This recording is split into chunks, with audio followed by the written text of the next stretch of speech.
Hi, today we're going to talk about the past participle, or in Spanish, el participio pasado. It has a whole lot of uses. The one we're going to focus on today is using it as an adjective. Reminder, adjectives are words that describe a person, place, thing, or idea. And really, for past participles, they're usually going to be used to describe the result of an action. So, for example, the door is closed. Closed is the past participle. It's the result of closing the door. To make the past participle in Spanish, you got to take off the ending and then add, well, if it's an AR, you're going to add ADO. If it's an ER-IR, you take off your ER or IR and then add IDO. In Spanish, we're usually going to use this with estar, which, if you think about it, makes sense because the door is closed. That's a condition. We can easily change that. So, probably going to use estar. Now, a little spelling thing. If you have an ER or IR verb and the stem of the verb is what you have after you take off the ER or IR. If the stem ends in any vowel other than you, you're going to have an accent mark on the I. Let me explain that a little more clearly with an example. So, leer, to read. When you drop that ER, then here's our stem. Here's the stem, LE. Notice, not very good at this, am I? Here's our stem, LE. Notice how it ends in E. That's a vowel. That's not you. So when we make the past participle, we drop the ER and add I with an accent mark, DO. And there you have, leído. If we want to say, that is the book I read. Well, no, that doesn't work. If you want to say, the book is read. There we go. Kind of a weird sense. That would work. You would use leído. Now, something that everyone seems to forget. Adjectives always, always, always have to agree in number and gender with whatever noun they're talking about. So that means if we're talking about past participle, it can end in the letter O.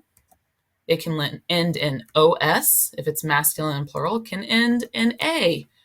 Or it can end in AS if it's feminine and plural. Let's see some examples of what I'm talking about. So the door is closed. Well, the word for door is la puerta. And like I said, you're probably going to use a form of estar. And then to close is cerrar. If we look back at what we already wrote, for ARs, that's not what I wanted. For ARs, you're going to drop the AR and add ADO. So let's do just that. We're going to take off the AR, add ADO. But then we have to pause and ask ourselves, does cerrado match puerta? It definitely does not. So change that O to A. That is a beautiful sentence. La puerta está cerrada. Okay? Same thing. The men are seated. Talking about men, so it's going to be ellos. Again, probably going to use estar. Están matches ellos. To sit is sentar. All right? Same idea. We're going to drop the AR and add ADO. Does sentado match ellos? Nope. We got to add S. There we go. That sentence makes sense. Ellos están sentados. And notice, like I said, in English, the past participle usually ends in ED. So closed, seated, they end in ED. This won't always be true, but a lot of the times it will be. Hey, now, what would anything we learn in Spanish be without irregulars? So, we have some irregulars. These you just have to memorize.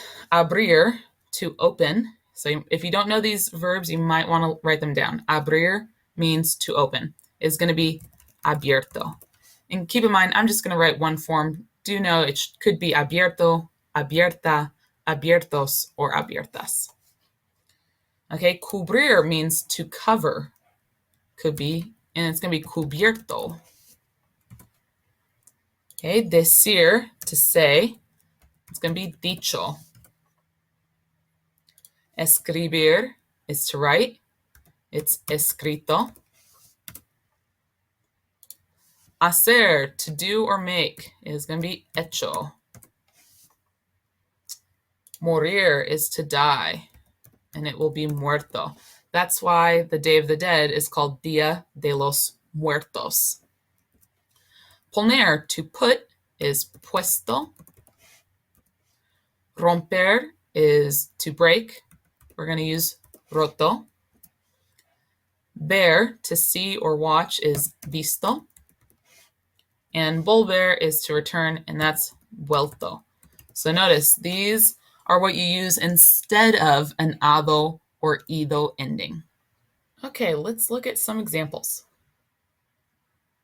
So let's see how we do translating these. This first one, I want you to do with me. So pause the video for a moment to copy down the English, and then do it with me as I explain it. So take a moment to pause and write down number 1. Okay, hopefully you've written down number 1.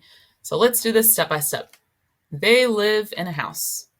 Okay, that isn't too tough of a sense. They would be ellos, live, viven, in a house, en una casa. Now we're going to pause. Built. So we want built. So it does not end in ed. This is one of the weird past participles in English.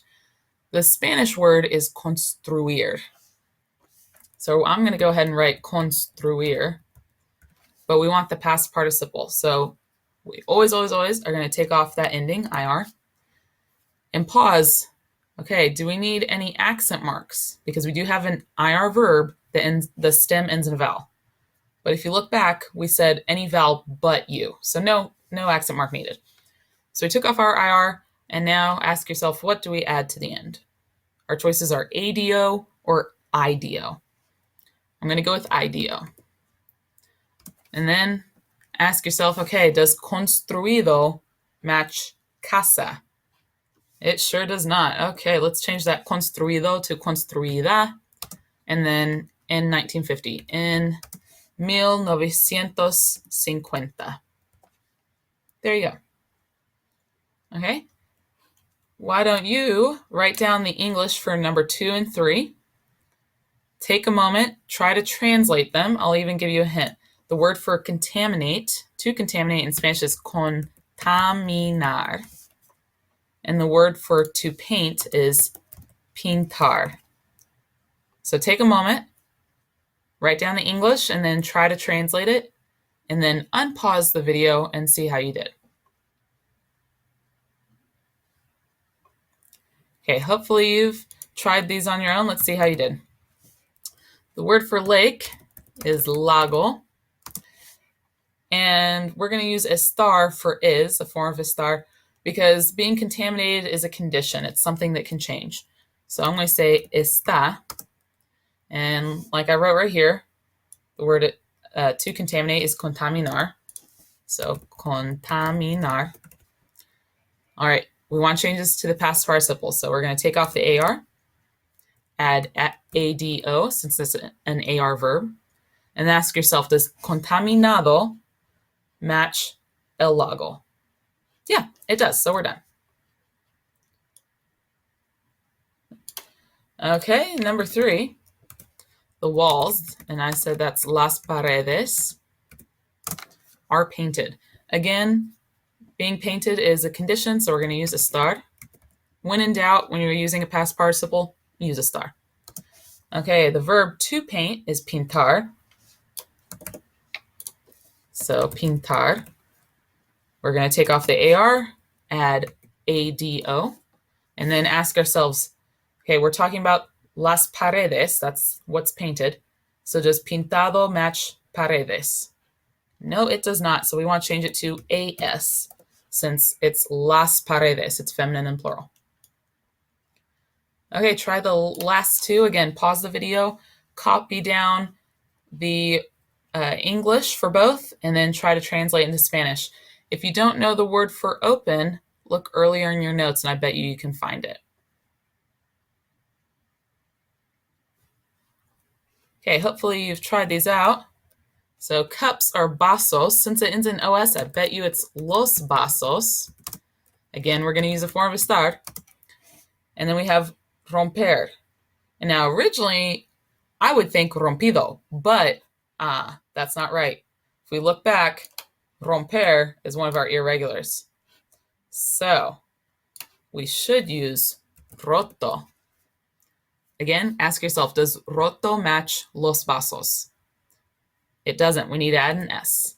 Los vasos están rotos. That makes beautiful sense. Beautiful sentence right there. Okay, the windows. So since it's ventanas, I bet you it's las ventanas, since it ends in AS. Again, a form of a star. Están matches las ventanas. And open. I gave you a hint before you copied these down, said if you don't know what open is, look up. And hopefully you either know that abrir is to open, or when we went over these, I said if you didn't know them, to jot them down. So this is to open, so we want some form of abierto. So we have abierto. Then we have to ask ourselves, does abierto match las ventanas? It does not. So we're going to change that to an AS. Las ventanas están abiertas. That is a wonderful sentence. Okay, that's the end of the notes. If you have questions, please ask me. Otherwise, you can exit out of this video.